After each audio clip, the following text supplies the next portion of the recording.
आपका एक ट्वीट आया कि फेसबुक पे एक नेता ने लिखा था चुनाव के वोट पड़ने के 2 दिन बाद, और उसने लिखा था कांग्रेस को इतने वोट, बीजेपी को इतने वोट और लगभग उतने वोट निकले। फिर आपने ईवीएम पर सवाल उठाया।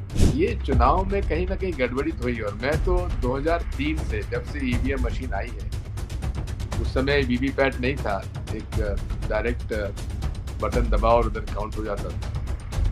तो उस समय से मैं इस पर भरोसा नहीं करता। भैया तो बटन दबाते मालूम ही नहीं पड़ता कहाँ गया, और उसमें चिप है और चिप पे सॉफ्टवेयर क्या डला ये बताते नहीं है। कोई ऐसी मशीन विश्व में नहीं है जिसमें चिप डली हो जो कि टेम्पर प्रूफ हो।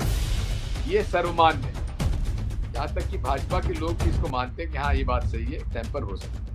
क्या कांग्रेस आज की तारीख में या इंडिया गठबंधन इस स्थिति में है कि इतनी मजबूत तरीके से कोई आंदोलन खड़ा कर सके जिसमें जन सहभागिता हो, जो सरकार पे दबाव बना सके?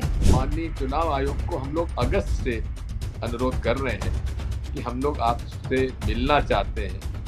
आप देख लीजिए कि लगभग 18 पॉलिटिकल पार्टीज के लोगों ने समय मांगा है, लिखित में समय मांगा है, और वो माननीय चुनाव आयोग हमसे बात करने के लिए तैयार नहीं है। तो ये आपको आशंका है या आपको ये भरोसा है या आपको ये डर है कि अगर ईवीएम से चुनाव हुआ तो लोकसभा चुनाव भी इसी तरह प्रभावित हो जाएगा? अगर यही चलता रहा और यही तरीके से अगर चुनाव के अंदर अविश्वास पैदा हो गया जनता में, तो संजय जी मैं आपसे कह देता हूं कि आने वाला समय हम लोगों के लिए, देश के लिए खतरा हो जाएगा। नमस्कार, मैं हूं संजय शर्मा। आप देख रहे हैं 4 PM न्यूज नेटवर्क। 5 राज्यों के नतीजे और खास तौर से मध्य प्रदेश, राजस्थान और छत्तीसगढ़ के नतीजों के बाद ये बहस तेज हो गई है कि क्या वाकई ईवीएम मैनेज होती हैं, क्या ईवीएम में कुछ छेड़खानी होती है, और क्या अगर ईवीएम रहेंगी तो भारतीय जनता पार्टी को हराना मुश्किल हो जाएगा। ऐसा इसलिए है कि मध्य प्रदेश के नतीजों ने सबसे ज्यादा चौंकाया, छत्तीसगढ़ के नतीजों ने सबसे ज्यादा चौंकाया। मैं छत्तीसगढ़ की बात तो नहीं कर रहा, लेकिन मध्य प्रदेश के दर्जनों गांवों में मैंने खुद दौरा किया। मैं शहरों में गया, मैं गांव में गया, स्कूलों में गया, बाजारों में गया। मैं दावे के साथ कह सकता हूं कि वहां पर हवा भारतीय जनता पार्टी के खिलाफ थी। सैकड़ों लोग मुझे मिलते थे जो कहते थे कि वो सरकार की, भाजपा सरकार की नीतियों के खिलाफ हैं, वो बढ़ती हुई महंगाई के खिलाफ है। नौजवान मिलते थे, वो कहते थे परीक्षाएं लीक हो जा रही हैं, पेपर लीक हो जा रहे हैं, परीक्षाएं हो नहीं रही हैं, नौकरियां मिल नहीं रही हैं। बहुत बड़ी नाराजगी थी। ये सारी बातें बता रही थी। लोगों से बात करने पर अंदाजा लग रहा था यहाँ सरकार बदलेगी, कांग्रेस की सरकार आएगी। लेकिन जब नतीजे आए तो सबने हैरानी जताई। मैं अकेला होता मैं मान लेता कि मेरे पत्रकारिता का अनुभव काम नहीं आया, लेकिन सी वोटर जैसी बड़ी टीम गई थी वहां पे और नतीजों ने साबित कर दिया कहीं कुछ खेला हो रहा है। उसके बाद में दिग्विजय सिंह ने एक नेता का फेसबुक अकाउंट ट्वीट किया जिसने वोट पड़ने के 2 दिन बाद बता दिया था कि कांग्रेस के प्रत्याशी को 77,000 और बीजेपी को 93.3% यानी 93,300 वोट मिलेंगे। और जब पेटी खुली तो बिल्कुल हूबहू बहू वही तस्वीर सामने आई। इस बार इंडिया गठबंधन की जो बैठक होने जा रही है उसमें ईवीएम का मुद्दा अहम रहेगा। अखिलेश यादव और मायावती, अखिलेश यादव पूरा ईवीएम का विरोध कर चुके हैं और मायावती ने भी इशारों में कहा है कि ये नतीजे सबके लिए हैरानी भरे हैं। तो जाहिर है विपक्ष को समझ में आ गया है कि ईवीएम में कहीं कुछ ऐसा खेल है या हो सकता है। और कोई बड़ी बात भी नहीं है, जहां चिप लगी हो, जहां पे चिप को मैनेज करना कौन बड़ी चीज होती है। फोन मैनेज हो जाते हैं, पेगासस कहाँ बैठे बैठा है, पेगासस आ जाता है। और मेरे एक मित्र ने, एक अफसर मित्र है, आईपीएस मित्र है, उसने मुझे बताया कि इस बात की भी बहुत बड़ी संभावना है कि इजराइल के मोसाद ने भी ईवीएम में हैकिंग में बहुत बड़ी मदद की हो, क्योंकि दुनिया अब दो ध्रुवों पे जा रही है।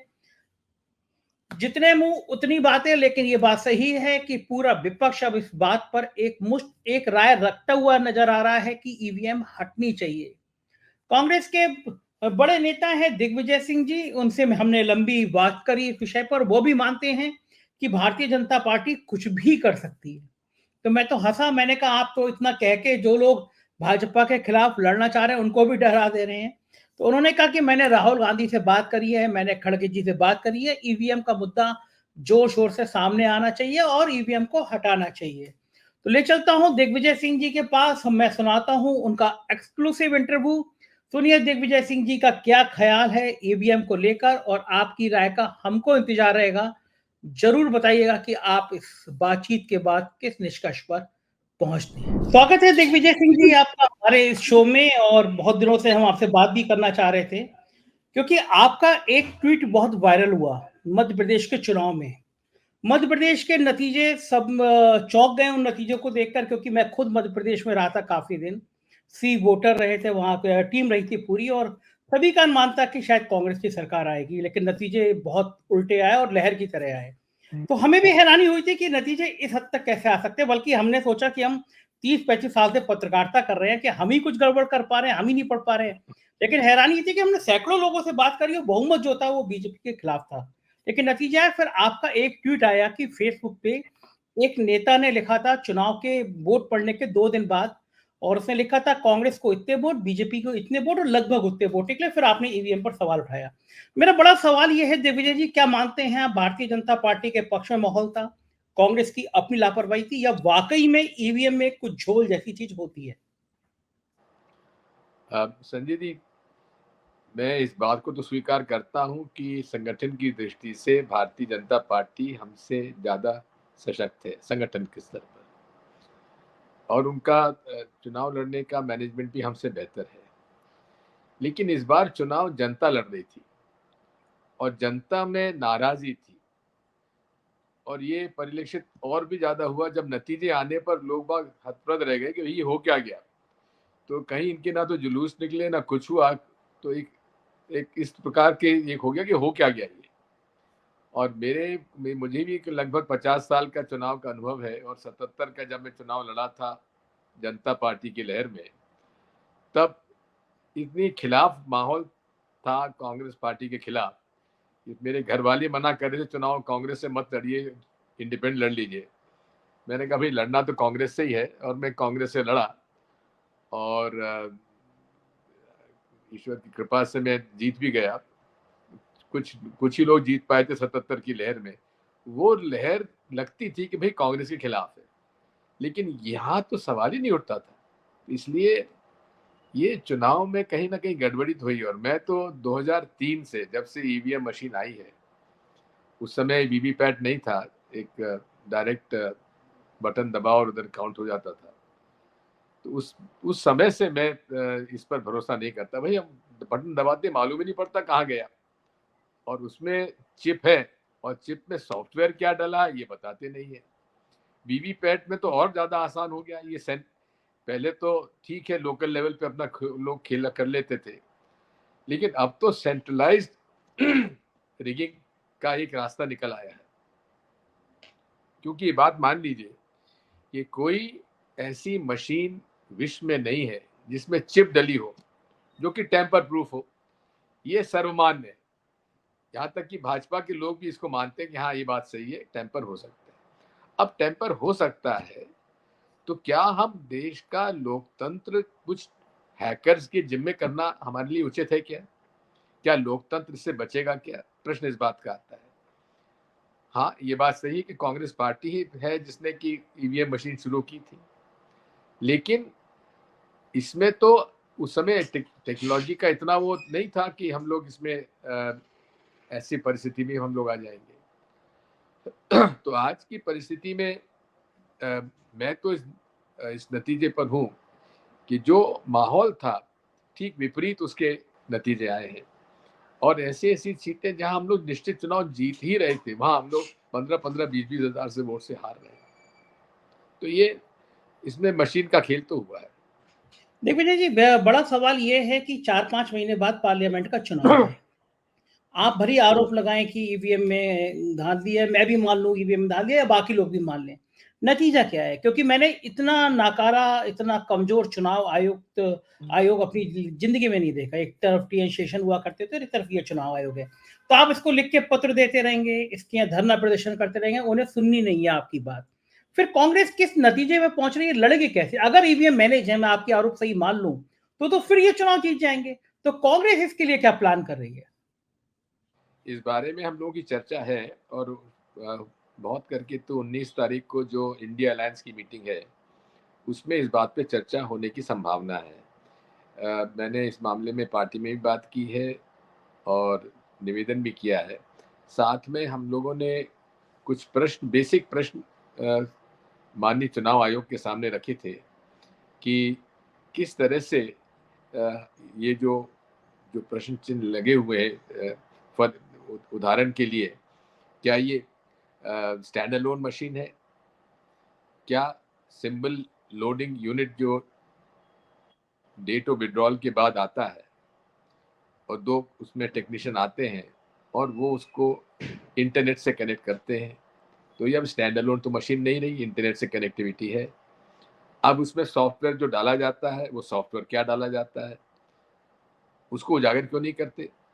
जितने देशों में आज ईवीएम है, ऑस्ट्रेलिया में ईवीएम से वोट डलते हैं लेकिन वहाँ सॉफ्टवेयर उन्होंने पब्लिक डोमेन में डाला हुआ है।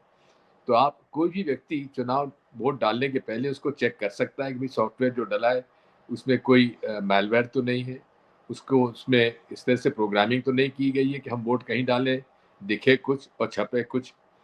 इन सब बातों पर हमें चर्चा करना चाहिए और हम लोगों ने कुछ प्रश्न रखे थे जो कि सिविल सोसाइटी के साथ बैठकर हम लोगों ने तैयार किए थे और माननीय चुनाव आयोग को हम लोग अगस्त से अनुरोध कर रहे हैं कि हम लोग आपसे मिलना चाहते हैं।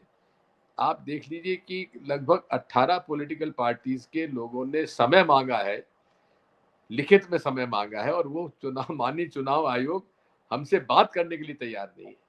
अब आप बताइए इस पे चुनाव आयोग, और अब ये कानून और नया बना दिया है इन्होंने, बना रहे प्रोसेस में है। ये चुनाव आयुक्त की नियुक्ति एक कमेटी करेगी जिसमें पहले चीफ जस्टिस को रखा जाने का प्रस्ताव था सुप्रीम कोर्ट का। अब उन्होंने कानून ये बना दिया कि प्रधानमंत्री रहेंगे, उनके द्वारा मनोनीत एक मंत्री रहेंगे और विपक्ष के नेता रहेंगे। अब विपक्ष के नेता क्या कर लेंगे जहां प्रधानमंत्री और मंत्री दोनों बैठे हुए हैं?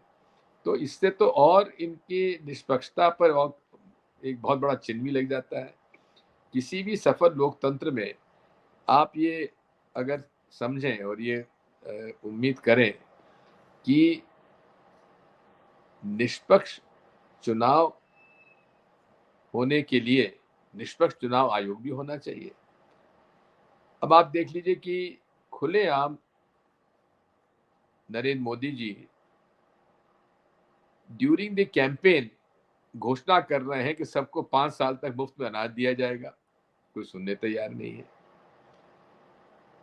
कर्नाटक में जिस दिन वोट डल रहा है उस दिन वो अपील कर रहे हैं कि भाई बजरंग बली का नाम लेके बटन दबा दीजिए।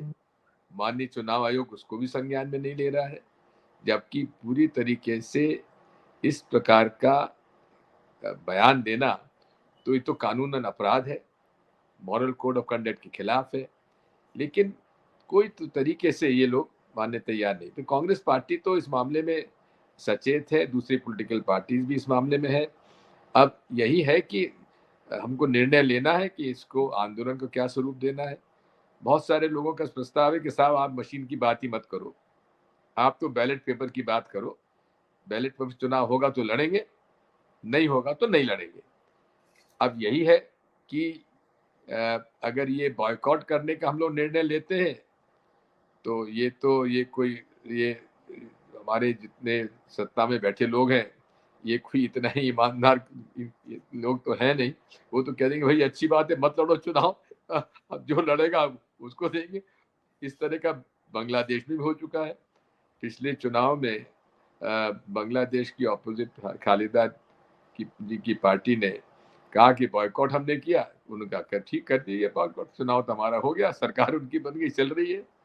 तो अब ये बात वही है कि एक निर्णय लेना पड़ेगा और जितना जल्दी हो सके निर्णय लेना चाहिए। लेकिन आम जनता में इस बारे में लोगों के मन में प्रश्न चिन्ह की संख्या बढ़ती जा रही है कि इस ईवीएम से तो न्याय हमको मिलने वाला है नहीं।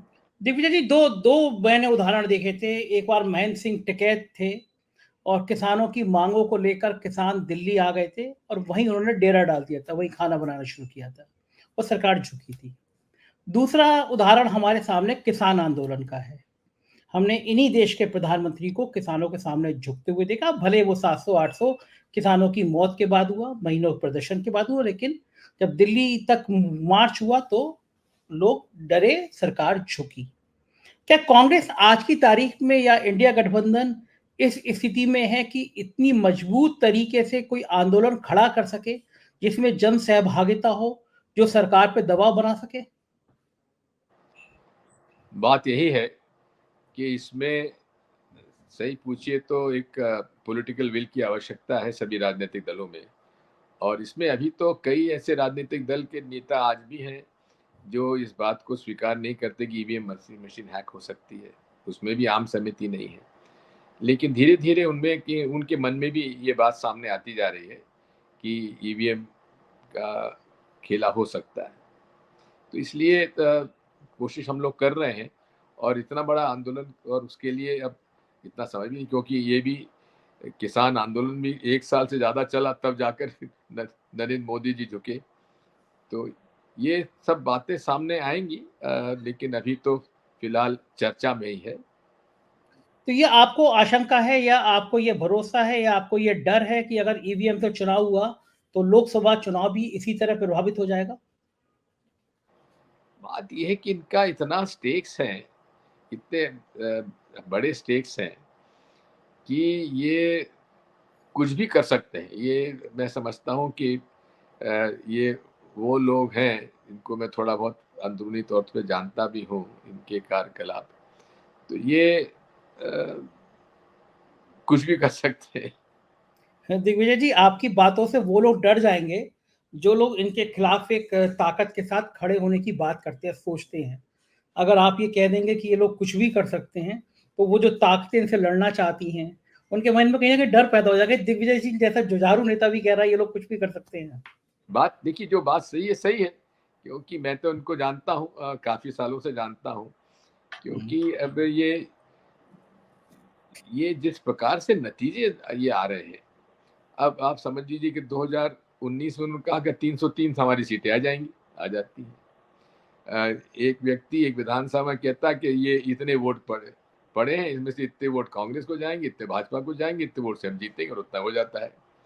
यही नहीं, ऐसे अनेक उदाहरण, जैसे मेरे खुद के लोकसभा सीट में 3 सीटें हैं, जहां तीनों सीट में कांग्रेस को 81,000 वोट मिले। 81,000, 200, 21,000, 300, 500, इस तरह का वोटिंग होता है। दूसरी बात यह है कि मैं आपको उदाहरण देता हूँ, 2018 का चुनाव हुआ, मेरी जो घर की सीट है, जहाँ हम लोग लगातार जीतते आए, मैं भी जीता, मेरा भाई भी जीता, मेरा बेटा भी जीता, वहाँ 2018 में वो करीब 46,000 वोट से जीतता है, जीत के मंत्री बन जाता है। 5 महीने में उसी सीट पर हम लोग 42,000 वोट से हार जाते हैं। कितना गैप हुआ? 46 माइनस 42, दोनों को जोड़ दिया जाए तो करीब 88,000 का फर्क हो गया। दूसरी कॉन्स्टिट्यूंसी है, वहां पे कांग्रेस जीतती है 36,000 से, ठीक है, और 36,000 से जीतने के बाद वो भी एमएलए मिनिस्टर बन जाते हैं, और 5 महीने बाद वहां हारते हैं हम लोग 52,000 से। दोनों का अगर घटा बढ़ा करें तो वो भी 88 आता है। उधर चले जाइए, अभी जीतू पटवारी हमारे प्रदेश कांग्रेस के अध्यक्ष बन गए हैं, वो जीतते हैं 13,000 से, मिनिस्टर बनते हैं, लोकप्रिय है। वही असेंबली सेगमेंट हम लोग पार्लियामेंट में 5 महीने बाद हारते हैं 72,000 से, वो भी 90,000 के आसपास आ जाता है। कहने का मेरा मतलब यह है कि पूरे तरीके से ये मैनिपुलेटेड मुझे नजर आता है। और इसमें कार्य, मैं दूसरी बात आपसे कहता हूँ, इसका जो कनेक्टिविटी भी है वो भी इस तरह से है, बैलेट यूनिट है, वीवीपैट यूनिट है, और कंट्रोल यूनिट है। ये 3 ईवीएम मशीन के हिस्से हैं, ठीक है। अब मैं वोटर हूं, मैं जिस उम्मीदवार को वोट देना चाहता हूं, मैंने उसका बटन दबा दिया, ठीक है। बटन दबाने का संदेश चिप के माध्यम से नहीं आ रहा है, सीधा सीधा संदेश वीवीपैट मशीन में आ रहा है, ठीक है। और वीवीपैट मशीन में एक स्क्रीन लगा है जिसमें कि हमें 7 सेकंड के लिए दिखता है कि हाँ, हमारा वोट जिस सिंबल को हमने चाहता डल गया, ठीक है। अब उसमें सॉफ्टवेयर डला हुआ है, अब वो सॉफ्टवेयर माइक्रोचिप में है, उसमें माइक्रो प्रोसेसर है। अब वहां पर जो सॉफ्टवेयर है वो जो हमारा संदेश बैलेट यूनिट से आया उसको प्रोसेस होके वो प्रिंटर को भेजता है, ठीक है। अगर हमारा ये सॉफ्टवेयर प्रोग्राम्ड है कि आपको इस पूरे प्रयोग में इतना प्रतिशत वोट इसको देना है, इतना प्रतिशत इसको देना है, वो उसके हिसाब से अपना डायरेक्शन प्रिंटर को देगा और प्रिंटर जो है वो प्रिंट करने के बाद डब्बे में डाल देता है, ठीक है। तो ये जो बार बार सुप्रीम कोर्ट के सामने पिटिशन होता है कि साहब वीवीपैट स्लिप 100% काउंट होना चाहिए, आप 100% काउंट करा लीजिए, वो बराबरी मिलेगी, क्योंकि कंट्रोल यूनिट का संदेश तो यहां से आ रहा है जो प्रिंटर के बाद, तो इसलिए उसमें कहीं मिसमैच आपको नजर नहीं आएगा। अगर आप यही कनेक्शन बैलेट यूनिट से वीवीपैट यूनिट के बजाय सीधा कंट्रोल यूनिट में डालते तो वो सीधा संदेश था उस आदमी के इंटेंट का, उसमें मैं जिसको चाहता हूँ वो आपने इधर काउंट कर लिया, और फिर वो कनेक्ट होता वीवीपैट को, वो प्रिंटर पे डाल देते, तो वो गड़बड़ उसमें होने की संभावना कम थी, क्योंकि वो जो निर्देश आएगा वो कंट्रोल यूनिट में कहां से आ रहा है, सीधा बैलेट यूनिट से आ रहा है, वो उसमें जो एक बार फीड हो गया तो वही प्रिंटर को फीड करेगा। तो ये भी एक तरीका था। अब सबसे बड़ी बात यह है कि किसी भी व्यक्ति को शंका नहीं होना चाहिए कि हमें निष्पक्षता हमें इन चुनाव में नहीं मिल रही है। किसी भी लोकतंत्र के लिए ये आवश्यक पहलू है। अब जन जन में ये बात हो गई है कि ये जनमत नहीं, ईवीएम मत इन्हें चुनाव जिता रहा है, और ये धीरे धीरे लोगों के मन में विश्वास होता जा रहा है। और जैसा आपने ठीक कहा कि ये जब लोग कह देंगे साहब आप मशीन में तो जीत ही नहीं पाते तो आपको वोट क्यों दें, ये भी एक अजीब सी बात है। लेकिन क्या करें, हमारे सामने इस बात को अलावा और क्या है, इसको अगर हम लोग ना बताएं। लेकिन ये लोग कहते हैं कि वही ईवीएम आपको हिमाचल में जिता देती है, वही ईवीएम आपको कर्नाटक बिल्कुल आपने जिता देती है।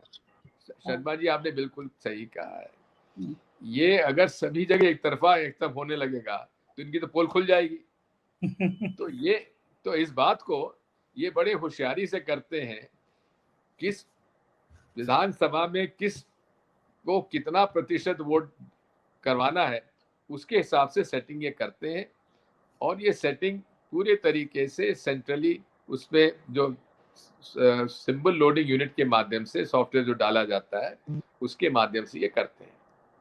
तो अभी तक राहुल जी, इसलिए बात यह है कि भाई कांग्रेस आप हिमाचल में जीत गए, छोटी स्टेट उन्हें फर्क पड़ता नहीं है, कर्नाटक में जीत गए, उनका कोई ज्यादा स्टेक वहां था नहीं, उनका स्टेक तो है पार्लियामेंट का, सरकार केंद्र में उनकी बने तो बाकी राज्यों को तो वो खरीद फरोख्त करके अब किसी सरकार बना लेंगे।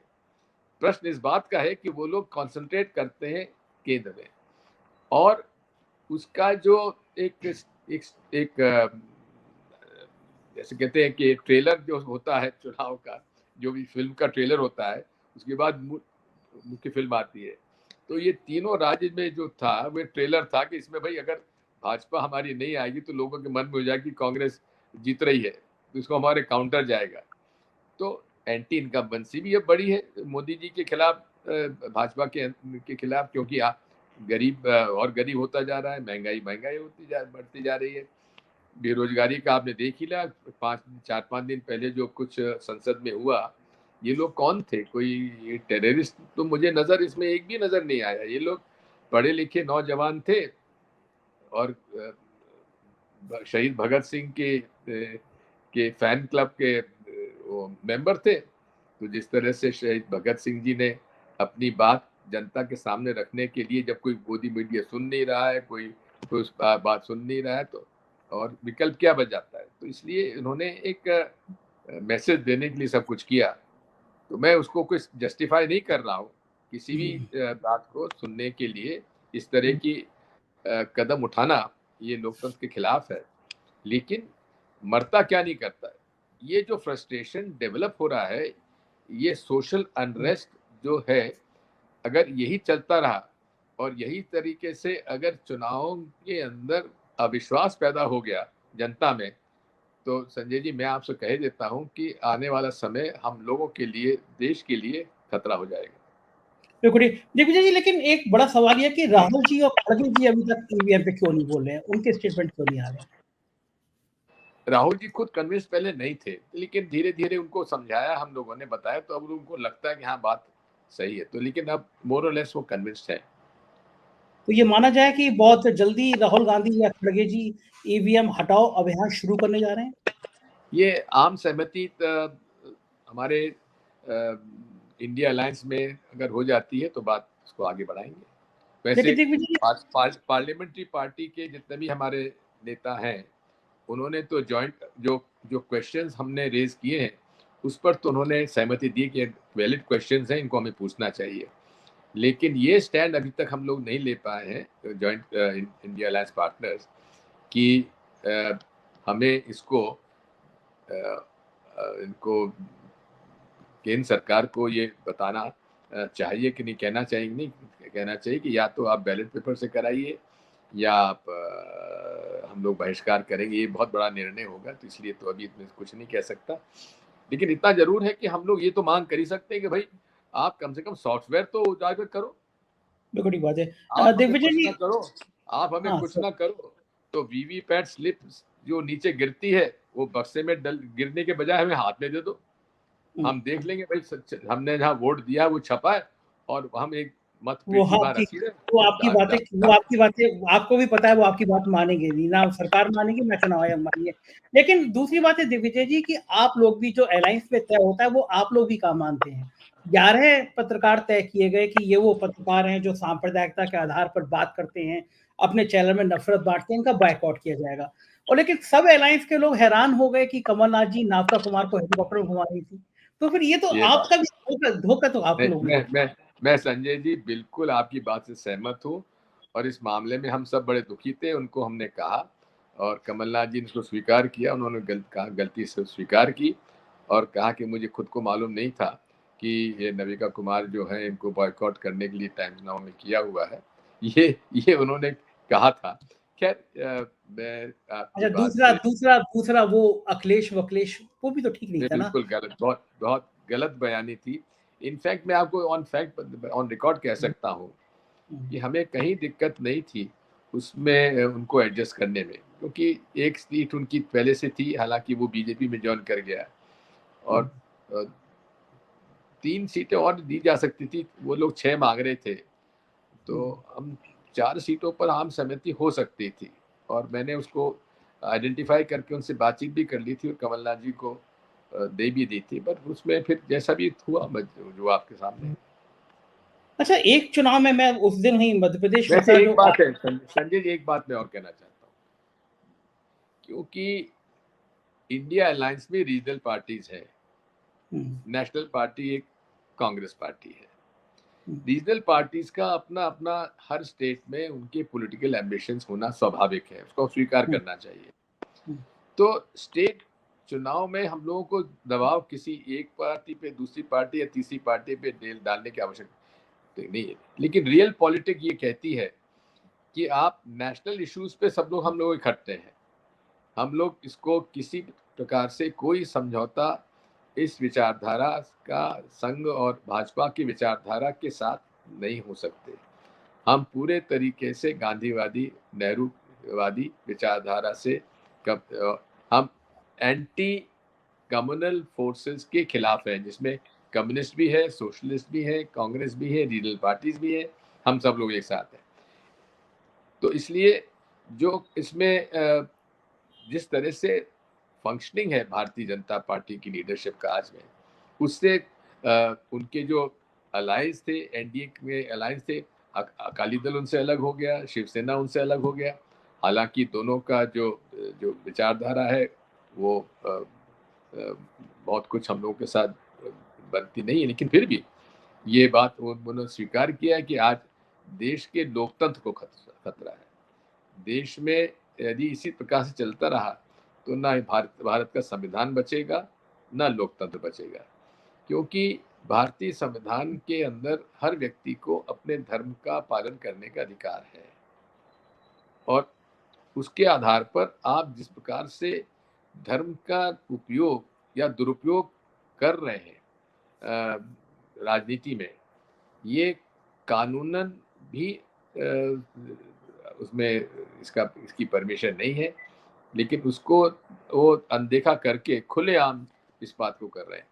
आखिर ये जो नफरत तो फैलाई जा रही है, बिल्कुल ठीक बात है, लेकिन दिग्विजय जी लेकिन इधर ये फैलाते हैं, इधर ये नफरत फैलाते हैं, उधर से कुछ मुस्लिम पार्टीज हैं वो अपनी फैलाते हैं, तो दोनों में जो कन्फ्रंटेशन होता है एक दूसरे के पूरक हो जाते हैं। बिल्कुल ठीक बात है, लेकिन दिग्विजय जी आप देश का सबसे बड़ा सूबा है यूपी, आप अपने एक अलायंस को, आपका कांग्रेस के स्टेट प्रेसिडेंट आपके ही अलायंस से लड़ने बैठ जाती है, कहते हैं हमारे तो सब 80 सीट के प्रत्याशी तय हैं, कांग्रेस तय नहीं कर पाती है, उत्तर प्रदेश में हमें सपा का साथ लेना है, बसपा का लेना है, और लेना है तो उसमें दोनों लड़ते हुए नजर आते हैं। फिर देखिए बात यह है, मैं नहीं समझता कि हमारे प्रदेश कांग्रेस अध्यक्ष जी ने को ऑथराइज किसने किया था कि नेशनल इश्यूज पे और पार्लियामेंट के इलेक्शन में वे इस प्रकार का बयान दें, जबकि मालूम है कि इंडिया अलायंस में समाजवादी पार्टी, कांग्रेस पार्टी एक मंच पर है।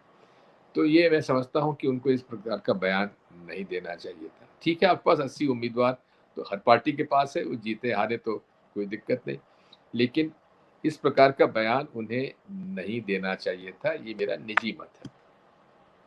बिल्कुल ठीक बात है। मयूर जी आप कुछ पूछना चाह रहे थे, सॉरी मैं आपको रोक दे रहा था बाद में।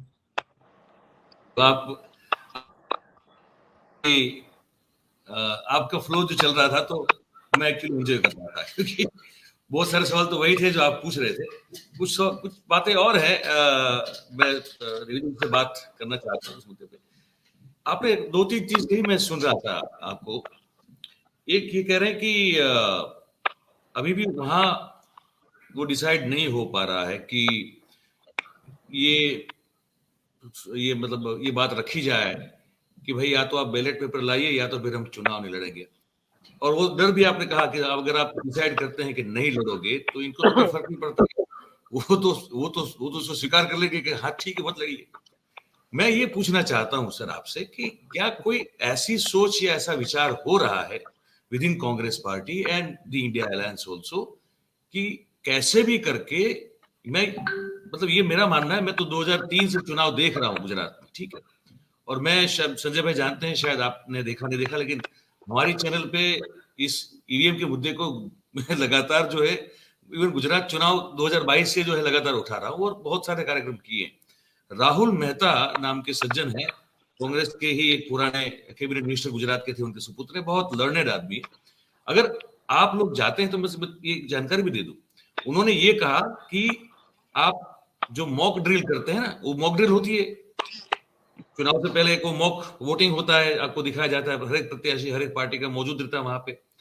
बोले वो इस तरह से प्रोग्राम किया जा सकता है कि अगर आपने मान लिया, उसने प्रोग्राम किया कि भाई आज कौन सी तारीख है, आज 17 तारीख है, अगर मैं प्रोग्राम करता हूं कि 20 तारीख को सुबह 9 बजे से या 10 बजे से ही इसमें फिर वो 80-20 वाला रेशियो शुरू करना है, तो तभी वो काम करेगा, उससे पहले उसको पकड़ नहीं पाएंगे। और वो कह रहे हैं कि हो रहा है बिल्कुल लगातार।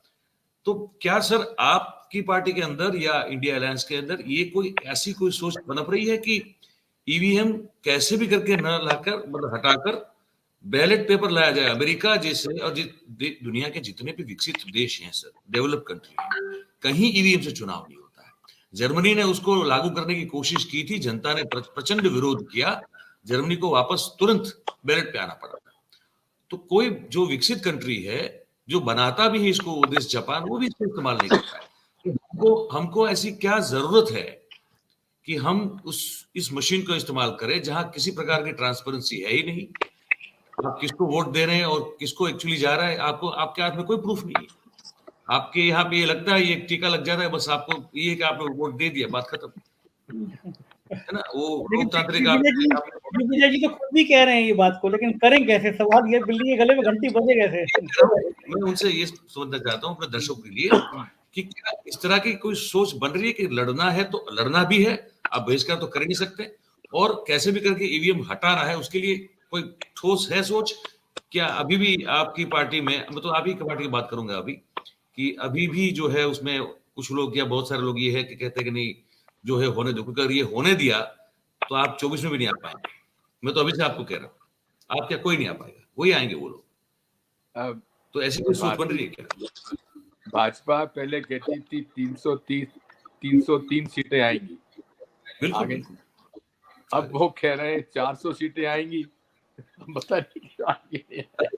418 की बात सर, अभी 418 की 418 आ जाएंगी, आ जाएंगी, कोई शक नहीं है, आ जाएंगी। उन्होंने लेकिन 418 अच्छा, अगर इतनी, अच्छा 400 पार आ गई दिग्विजय जी, फिर कांग्रेस क्या करेगी?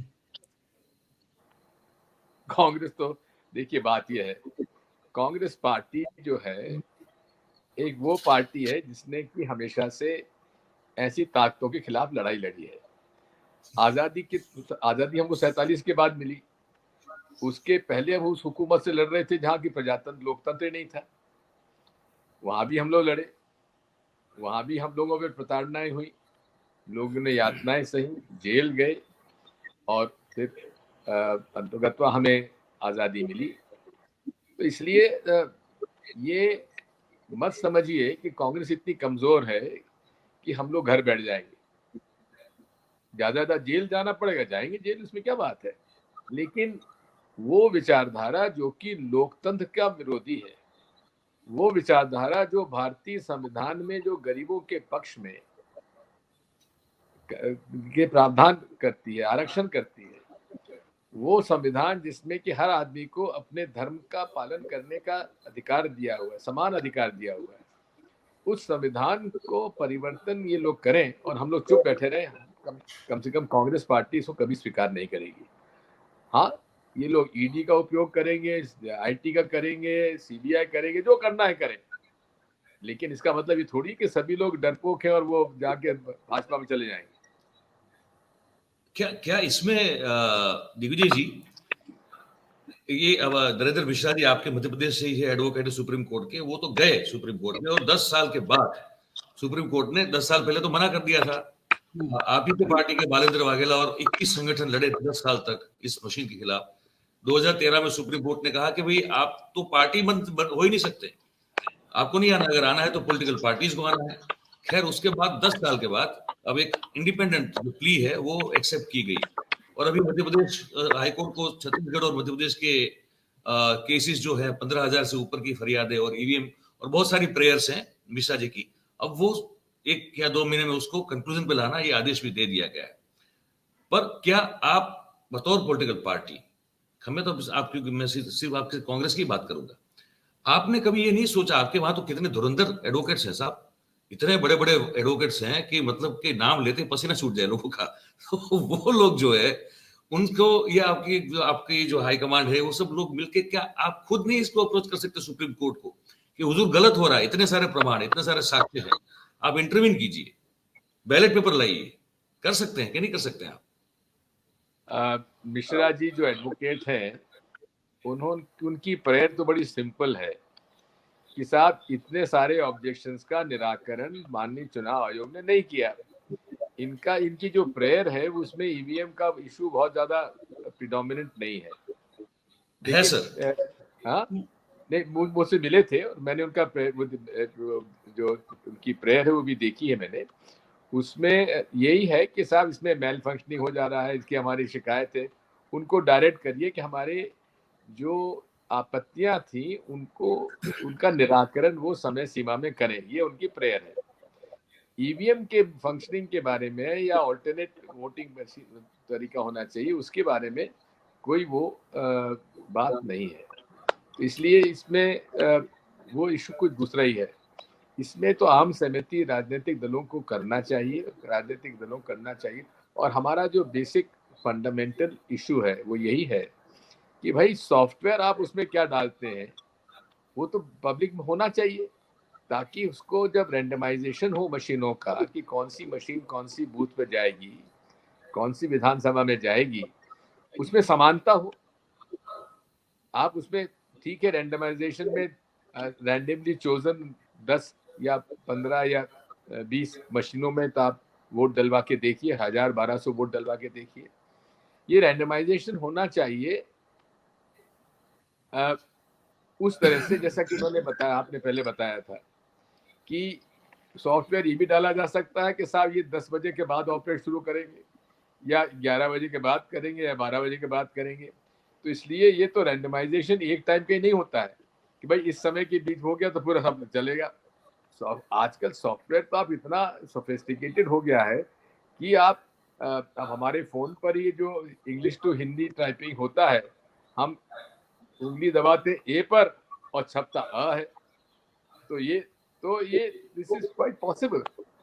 मेरा सोचना यही है कि इसमें इनको ना सॉफ्टवेयर के अंदर ये प्रोग्रामिंग कर देते हैं कि साहब इतने बजे के बाद इस तरह से ये वोटिंग होगा और इसके अंदर ये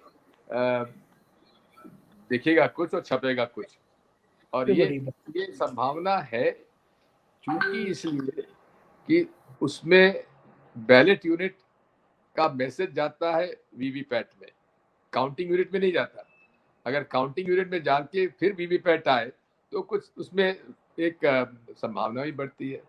दूसरा, सॉफ्टवेयर को आपको ओपन पब्लिक डोमेन में लाना चाहिए क्योंकि निष्पक्ष चुनाव लोकतंत्र के लिए आवश्यक है, सफल लोकतंत्र के लिए। इसलिए तो आप सर्वोच्च न्यायालय तक जाने की सोच रहे हैं अगर यहाँ कुछ आपकी बात नहीं सुनी गई? अब अगस्त से लेकर आज तक हमारे कुछ मिलने का समय नहीं दिया तो हमारे पास विकल्प क्या बचता है? हाँ जाएंगे तो बात ही होगी। एक आखिरी सवाल दिग्विजय जी, हमने बहुत समय ले लिया आपका, कि क्या माना जाए कि इंडिया गठबंधन की जो बैठक होने जा रही है अब, इस बैठक ने ईवीएम के खिलाफ आर पार की लड़ाई का फैसला हो जाएगा या फिर अगली बैठक का टाल दिया जाएगा? मैं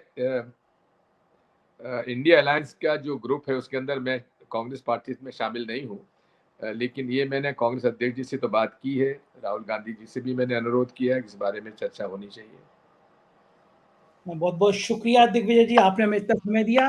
आपसे बात करते रहेंगे, संवाद करते रहेंगे, बहुत अच्छा लगा आपसे बात। और संजय शर्मा जी, आप निर्भीकता से लड़ाई लड़ते रहिए, हम आपके साथ हैं और ईश्वर आपको और शक्ति दे और 4 PM को और लोकप्रिय करे। धन्यवाद मयूर भाई, बहुत बहुत। और केम छो एकदम मजामा साहब, अच्छा ऐसे बोलना पड़ेगा, सौराष्ट्र में ऐसे कहते हैं, बापू साहब एकदम मजामा, माता जी दया, माता जी कृपा। तो ये थे दिग्विजय जी और मयूर जानी जी, आपने हमारी बातचीत सुनी। मैं आपका इंतजार करूंगा फेसबुक पर भी, ट्विटर पे भी और यूट्यूब पे भी। चैनल को सब्सक्राइब करिएगा, ज्वाइन करिएगा, बताइएगा जरूर ये वीडियो आपको कैसा लगा। Thank you.